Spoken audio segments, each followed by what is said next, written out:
Hello everybody, this is Dadgercant and welcome to my Minecraft Windows 10 Edition Let's Play series where we are building the town of Solace from the Dragonlance universe. I want to apologize for the recording quality, but my DVR software is on a fluke. I am in the process of changing it, but the next 4 videos, which I've already recorded, are going to have these artifacts in the middle. So for today's episode, we're going to be doing a couple of different things. First off, I finally got a saddle, and I got all those horse armors. So I put that, which was a vanishing horse, which turned up out of nowhere all of a sudden, and so I got him. I crafted a sort of stable where he's staying now, and so let's go and get the others. Now, there's an extra couple of things, and first off, horses in Minecraft cannot pass through one wide openings, so that is one good thing. Now, I'm going to be putting this guy here, double doors, so that I can go in by one door, in and out, and when I'm coming in and out with the horse, I can just open both doors.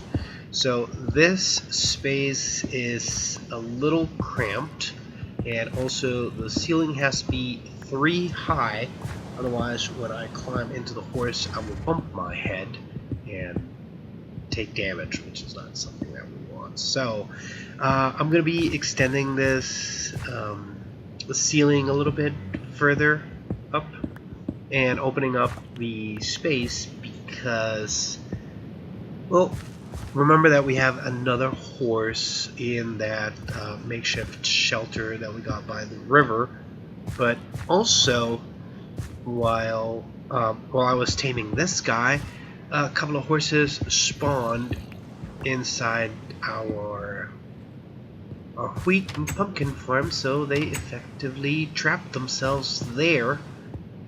So, yep, got myself an extra horse, 2 horses right there. So, let's see, in total I have 4 horses now. So let's tame this guy. That was fast.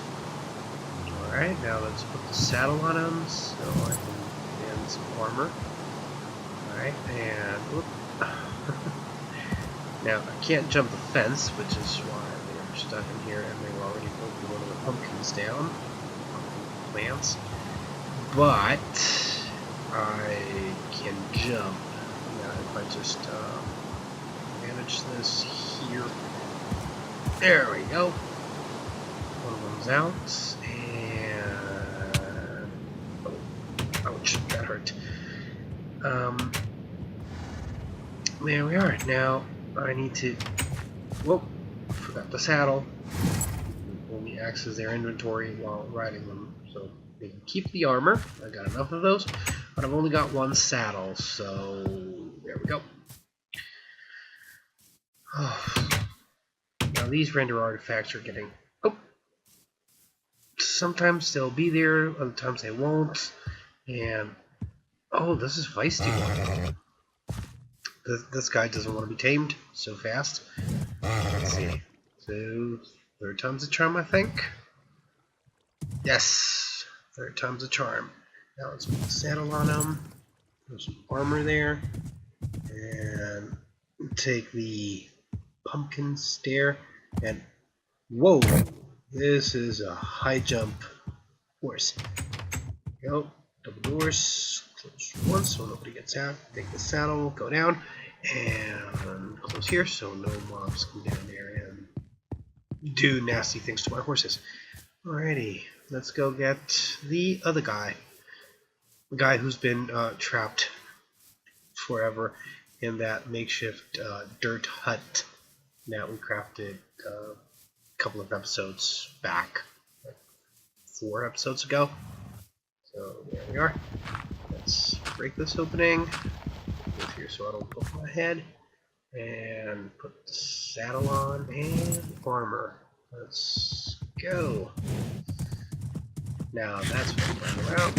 Alright, some food. And let's keep going. And let's get this guy down into stables. Now, apparently the best one to ride out will be the gray one. He's got the highest jump rate, so let's light this up a little bit. We got ourselves a makeshift stable, guys. We got ourselves a stable to store our horses in. Now, let's get this iron here.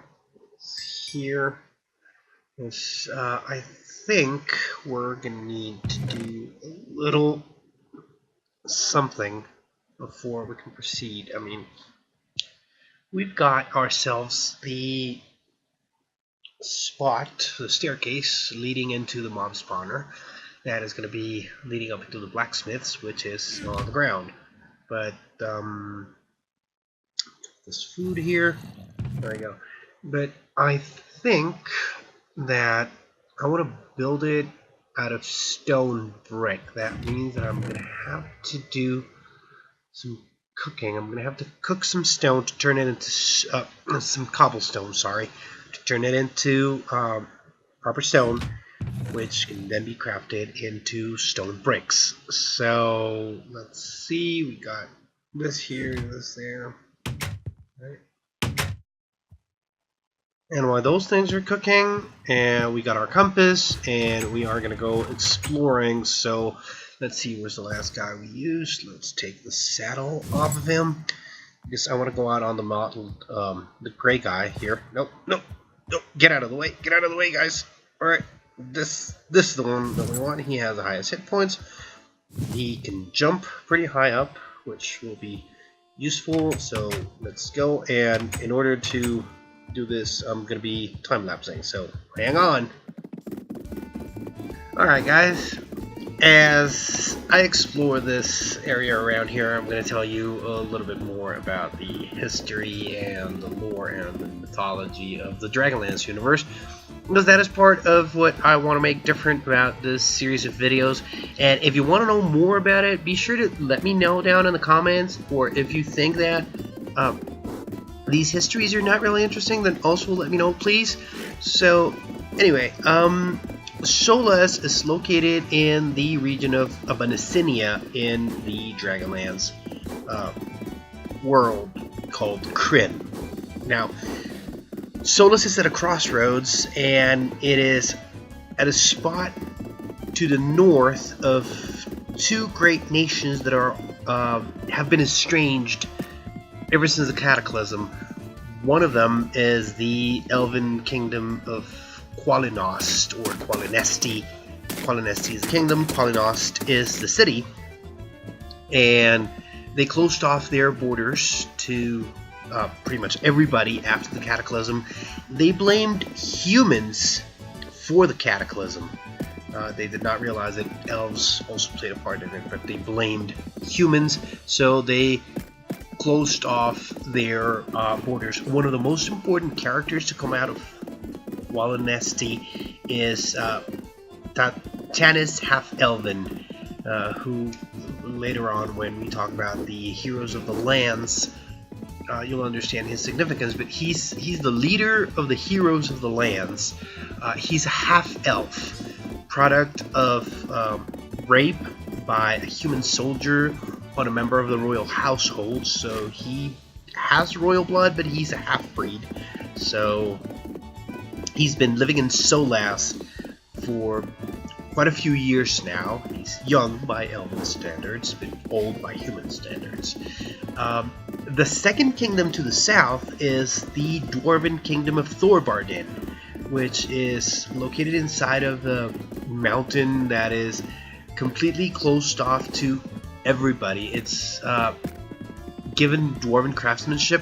The doors to Thorbardin are completely undetectable from the face of the mountain, which has helped them keep off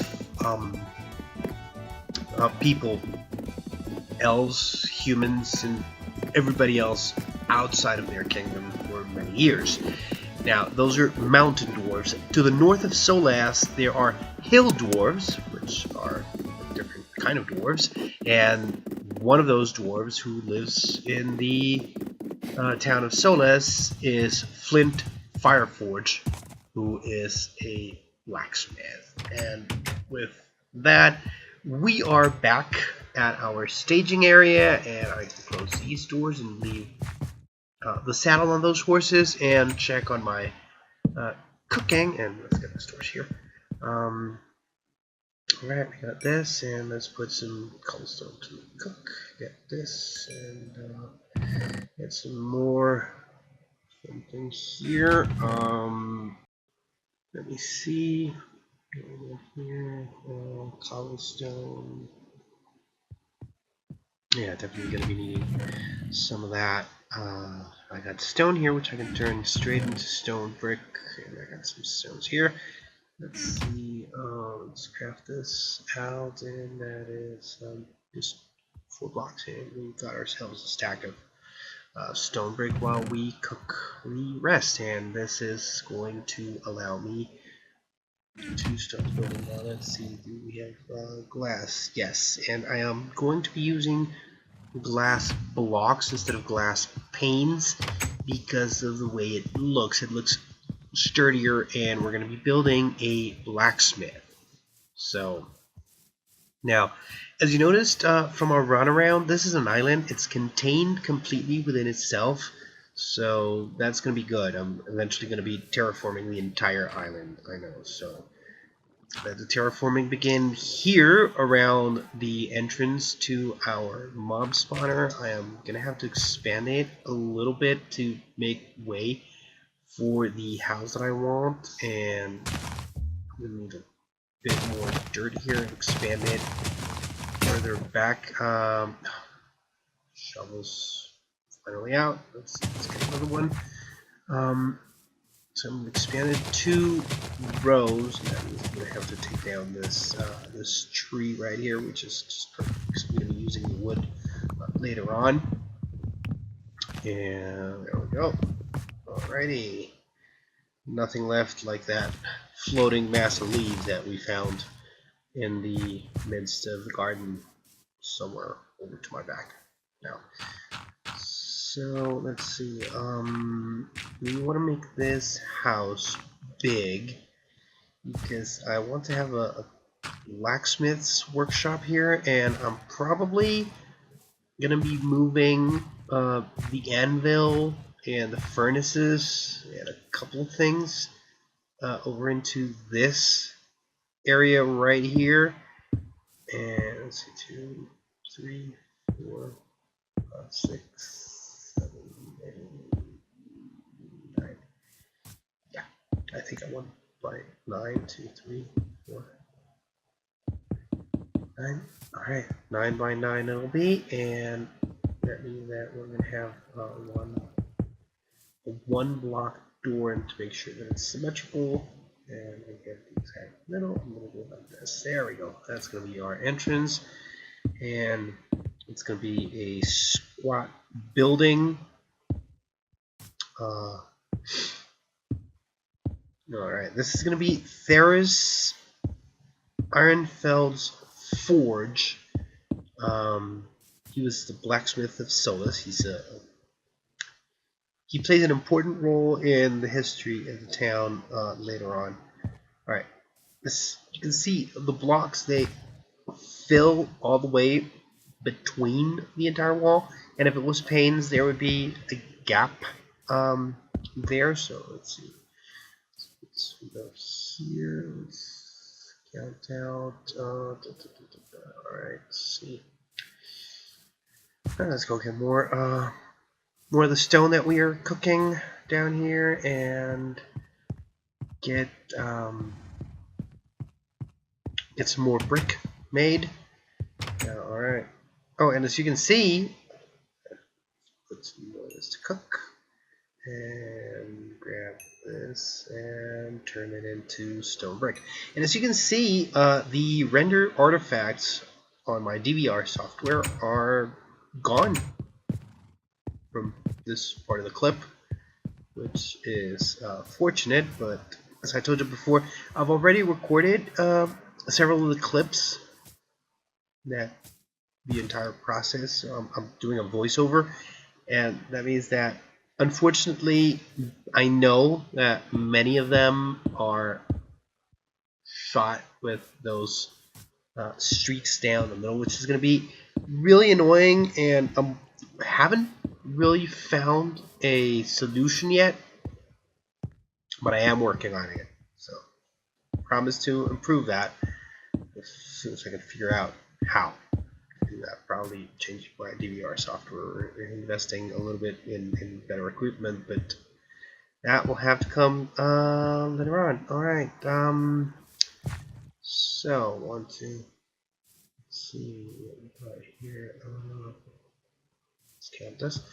Oop, nope, I don't want to go down yet. Let's see, 2 windows here. It's going to be a symmetrical house.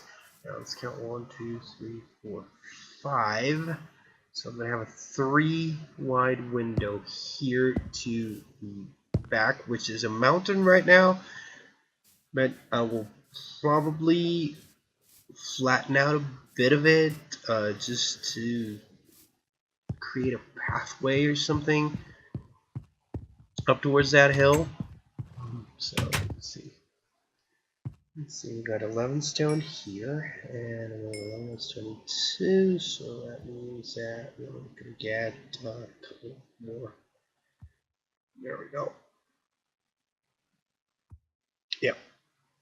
Okay, there's 2 blocks left, and this will probably be enough to cover the rest of the wall. And in today's episode, we're only going to be doing the basic wall. We're not going to be doing the roofing, or pretty much we're just going to get the basic part of it. Go. The building. Now let's start with the close here, and I want to change the floor. Obviously I'm not going to have dirt floor in the blacksmiths, and even though I know I don't have all the stone right now, I am definitely going to be clearing out all the grass straight away.